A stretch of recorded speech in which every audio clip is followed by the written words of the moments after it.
Hi, welcome back to Marina Teaches for another CAPE Entrepreneurship tutorial.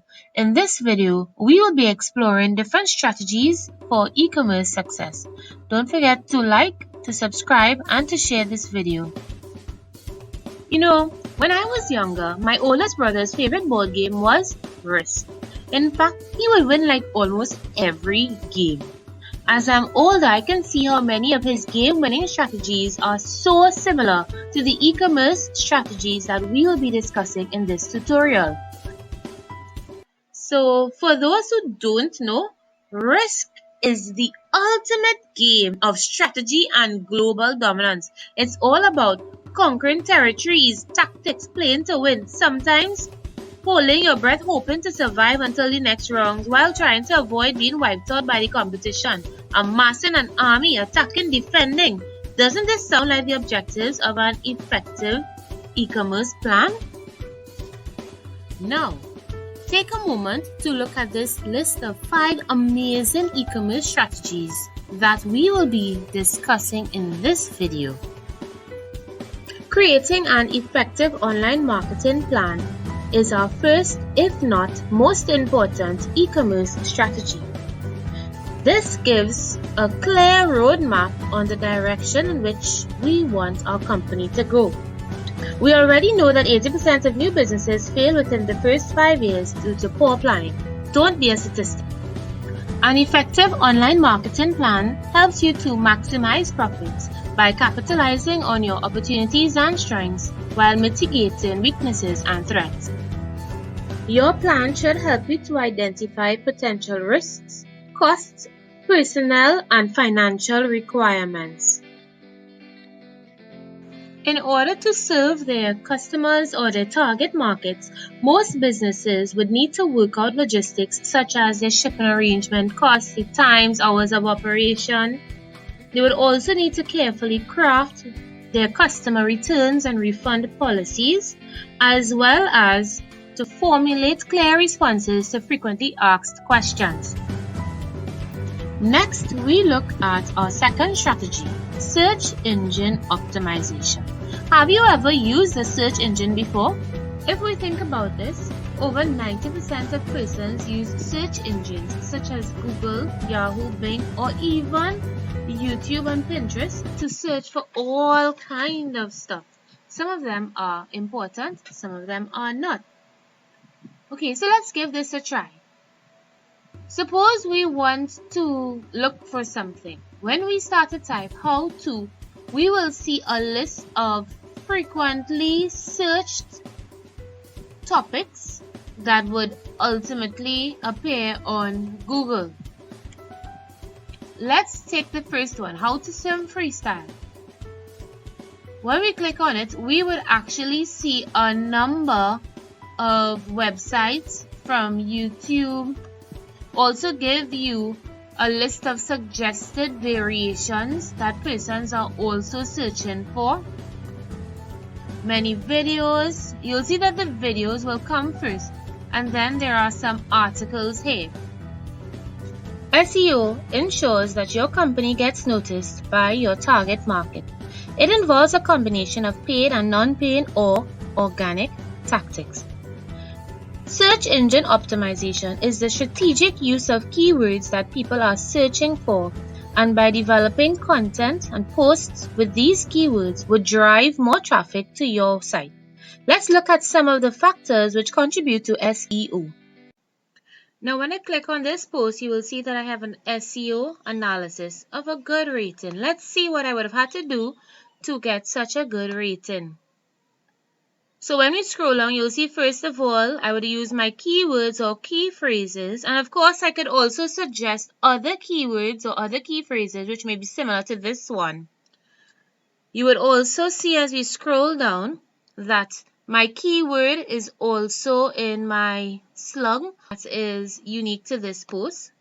You would also see that it is in my meta description. Your meta description is that short snippet that persons will see when they are searching for something. Here, let's look a little bit at some of the factors which will give you a good SEO rating. You would also see that I would have included many outbound links. Outbound links are links to other websites. This helps establish the credibility of the information that you are providing in your blog post or on your website. You would also see that I've used internal links, which will also help build loyalty with your customers. If they see something on your webpage that like, most likely they will click to see what else you might have to see if they're truly interested. Then you'd also see that my key phrase length is good. My key phrase density is good. It means that it was found 5 times. You would also see that I never used this key phrase before, so it's not competing with any other posts. You could also see that the length of text is good. And my SEO title width is good and the key phrase is good. Did you know that companies whose websites appear on the first page of a search engine gets the most sales? That's why if you're venturing into e-commerce, your goal is to get your website on that first page by using an effective SEO strategy. But remember, it takes a while for internet algorithms to work in your favor. An effective SEO strategy means that your best defense is to attack, just like in the game of Risk. Our third e-commerce strategy focuses on finding your niche.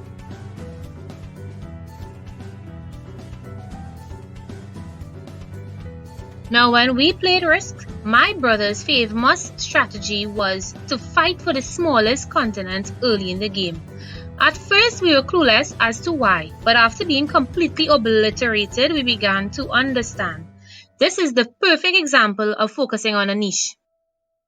Smaller companies often lack the required resources to compete head-on in the market with the larger companies, so they work harder to stand out and to survive by serving a small, overlooked corner of the market.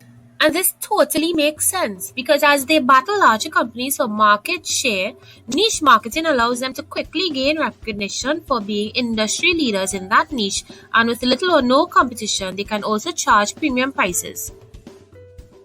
So here's a quick example of how niche marketing can actually work. Take for instance, you wanted to launch your own brand of cereals, right? But when you go to the grocery, the shelves are already lined with such a variety of brands. It might be hard for you to get noticed on the shelf among those big brand names. So what do?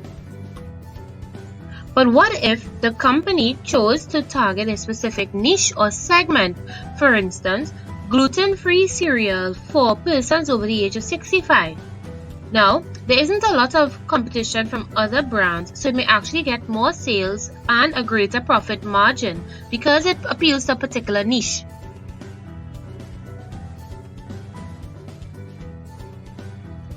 Our next e-commerce strategy is building a community.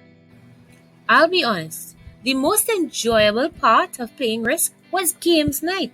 It was also one of the main reasons why my siblings were so close, as we really enjoyed playing with each other and inviting our friends to play along.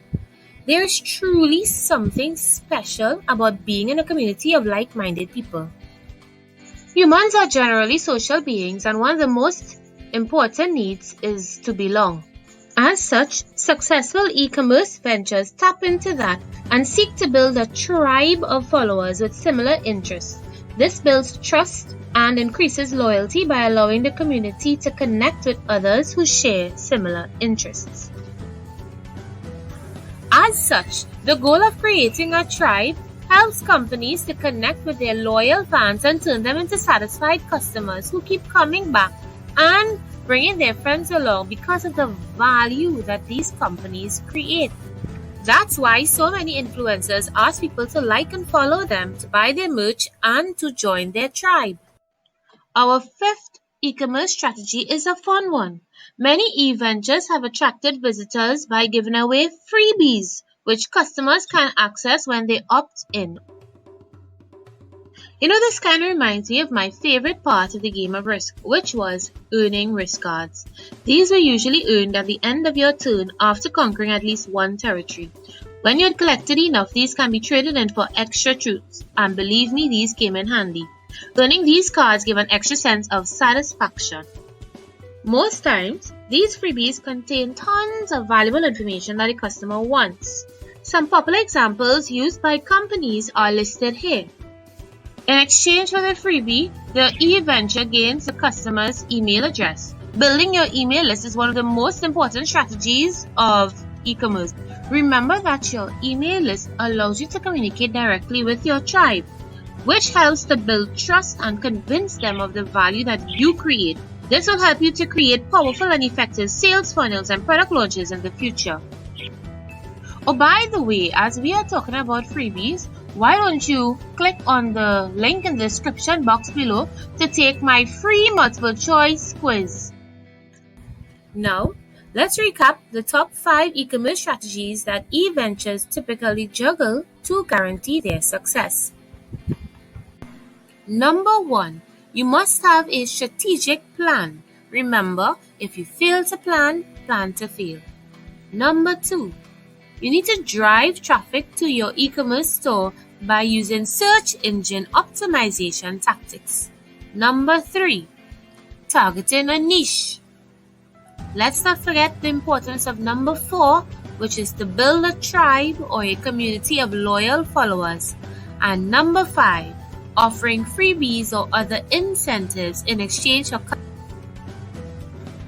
So now that we have come to the end of our short tutorial, you tell me, are these e-commerce strategies worth the risk?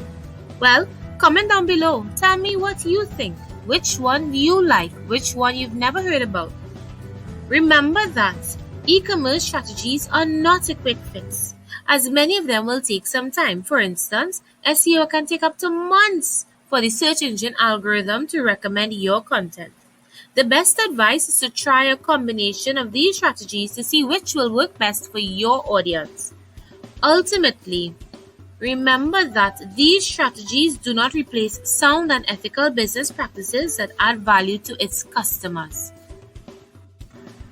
Hey, thanks for watching. I hope that you gave this video a big thumbs up. Don't forget to subscribe for more CAPE Unit 2 Entrepreneurship tutorial videos. Go ahead and share this with your friends. Also, feel free to click the link in the description box below to try my free Unit 2 MCQ quiz and to join my email list. Bye for now. See you in the next tutorial.